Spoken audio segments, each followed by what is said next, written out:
Hello YouTube, my name's Dave, and this video is going to show you what I did to delip and hone my filled travertine tile after I had installed it. I just put down about 2,000 square feet of 18-inch format travertine tiles in my home. They are ½ inch thick, and I used a 1/16 inch grout line. And the installation went down reasonably well, but the issues that I had with it were that the tile themselves from the manufacturer just didn't have the shine level, the hone level, the gloss level that I was looking for. They were sort of a matte finish, as you can see here in this close-up. The other issue is that when you lay down these big format tiles, it's very difficult not to have any lippage. And lippage is where the tiles don't meet perfectly. You can see that in this photograph. When the light is straight down from above, you really can't see the lippage, but when the light comes in low, like this morning light from this picture, it really looks bad because the shadow that's cast makes it look like the Grand Canyon.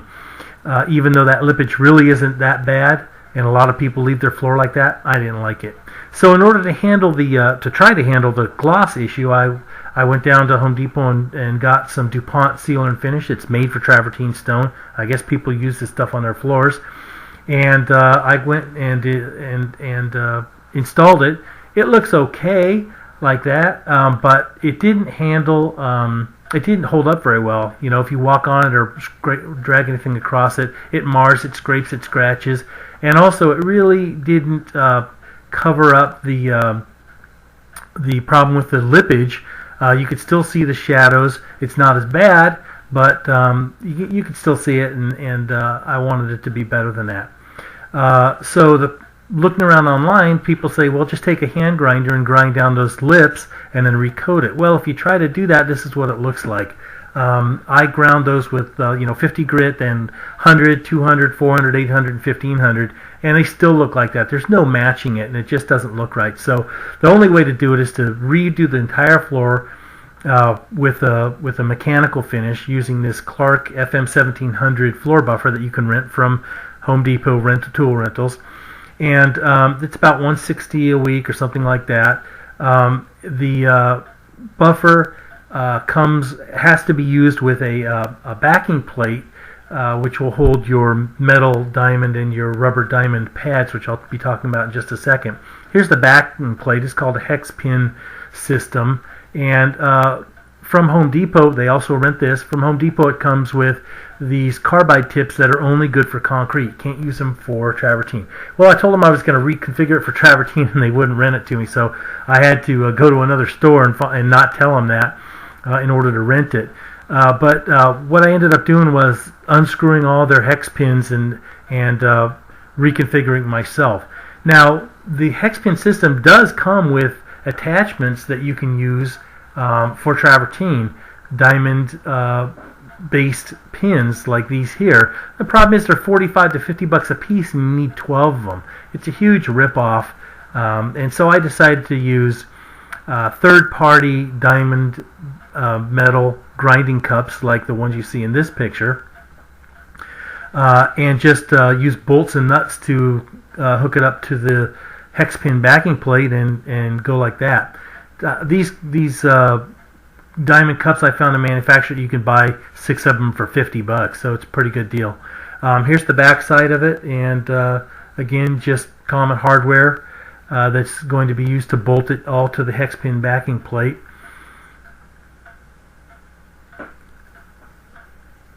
Here's the backing plate that's fully assembled with the grinding cups on it. You can see there's 6 of them. You can also see there's 12 holes.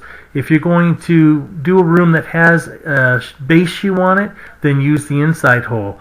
If you're going to use the buffer on a floor that does not have base shoe, then use the outside hole, and that'll allow the diamond pads to get right up next to the baseboard. Otherwise, you've got to come back later with a hand grinder and do the parts you couldn't get to with the machine. Here is the hex pin plate and the diamond cups ready to install on the FM 1700, and the 1700 just has like a 3-notched indexed bottom that you just slide the plate onto and rotate it. There's no bolts or anything, it just rotates on there, and here it is installed and ready to grind.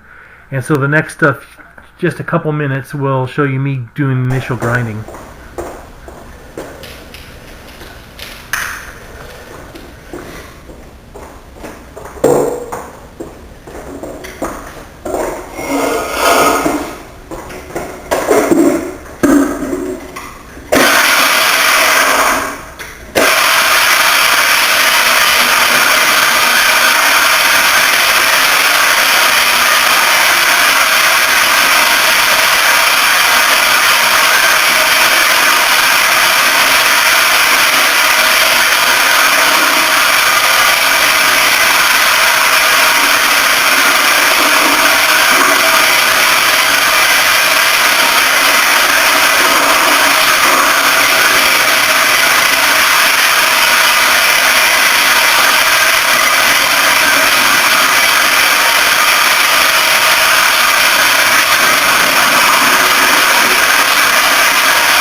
So after the delipping process, the floor is left nice and flat. You can hardly tell where one tile ends and the next tile begins.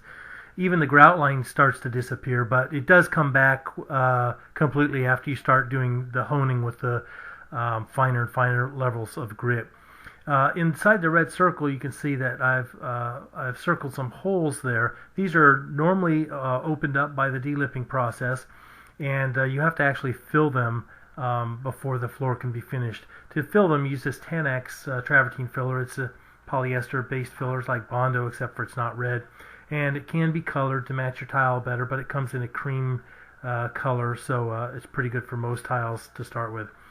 After the delipping process is complete, you just go in and unscrew the diamond metal cups, and then you replace them with a plastic backing pad that has a Velcro front that you can stick different levels of grit